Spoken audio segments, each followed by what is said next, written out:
На денешната седница на Советот на Општина Охрид, најголемиот дел од точките се однесуваат на завршната сметка на Општината, јавните предпријатија, како и образовните институции во градот. Она кое што може да се констатира прегледувајќи ги сите завршни сметки е дека во изминатиот период тонењето на градот Охрид е запрено во секоја смисла на зборот. Се повеќе финансиските показатели покажуваат дека градот полека се стабилизира. Апсолутно дека вроди со плод апсолутната посветеност на локалната самоуправа и на градоначалникот Бакрачевски кон решавање на сите проблеми кои што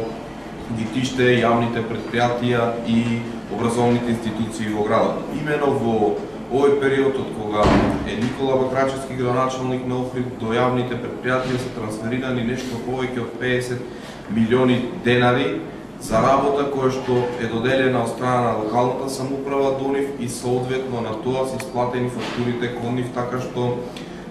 со тие пари јавните предпријатија успеваат да обезбедат определена ликвидност.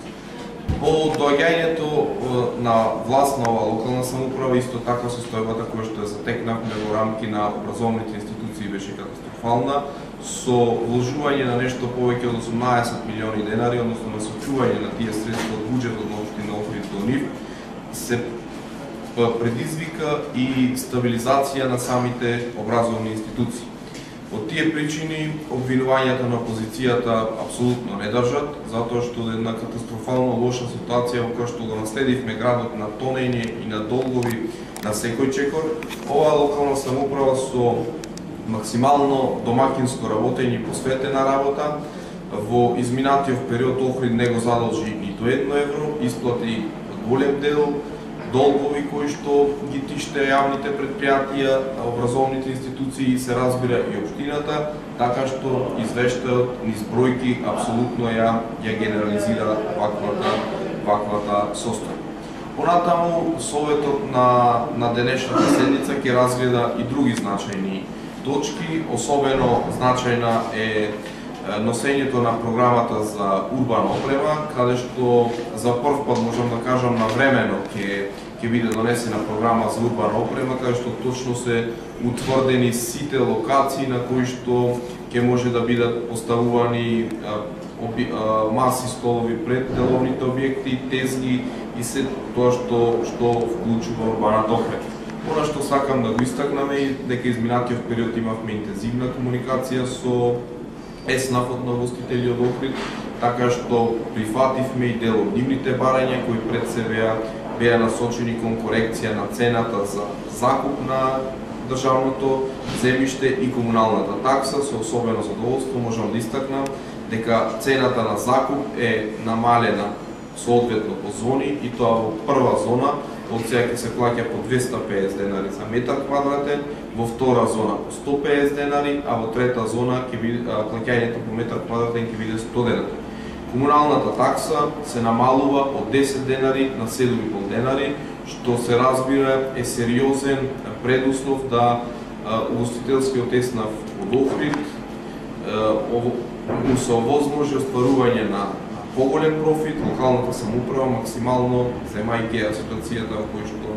тие се наоѓаат, им излегува во пресет и ги прифаќа нивните барања. Се надеваме дека и од нивна страна до граѓаните ќе бидат намалени цените на угостителските услуги, со што секако тој круг ќе биде затворен. Исто така, значајно од денешната седница што треба да се спомене е дека привршува иницијативата за вратимување со Подольск, кој што се наоѓа во Московската област во Русија. Советот на денешната седница ќе го овласти градоначалникот Бакрачевски да подпише спогодбата за вратимување и секако Охрид ќе има свој пријателски град, со кој што ќе може да соработува културно, економски, спортски. Се разбира во полето на туризмот, што за нас особено интересно, руските туристи да бидат на Охридската ривиера. Советот на денешната седница донесе и одлуката за конечна физичка поделба на гимназијата Свети Климент Охридски. Формирано е ново општинско стручно училиште кое што ќе го носи името на сословенските просветители светите Кирил и Методи. Постапката е завршена, добиена е согласност од страна на Министерството за образование и наука и очекуваме деновиве Министерството да го објави конкурсот за прием на ученици во новото општинско средно стручно училиште Свети Кирил и Методи. Водно се речеме на обвинувањето кој што беа дека околу ребалансот на буџет, дека проектот беше донесен буџет 1 милиарда денари, потоа се донесе помалку буџет на 790 и колку. Да, опозицијата апсолутно манипулативно го спомена тој податок на денешната седница, од причина што стручните служби на општина Охрид извештајот го има изготвено со појдовниот буџет и со последниот ребаланс. Значи, за да може советниците да направат определени споредбени податоци. И на инсистирање на советничката група на опозицијата и тој ребаланс е вклучен и стана составен дел од извештајот, така што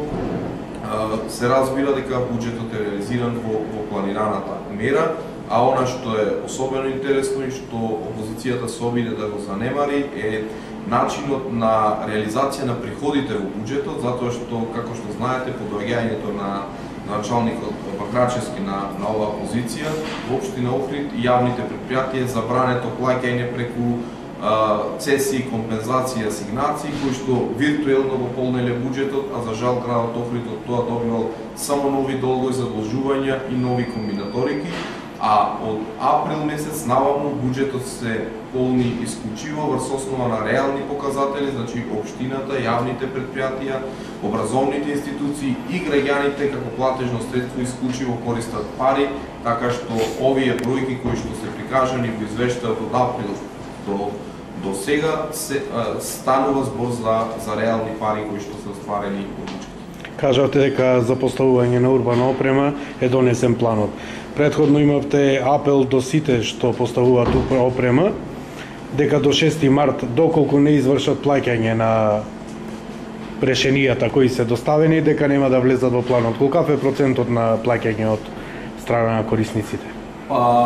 Не се работи за големи случаи, значи се работи за изолирани случаи кои што нормално доколку не си исполнат својата обврска, оваа година нема да им биде издадено одобрение за поставување на урбано.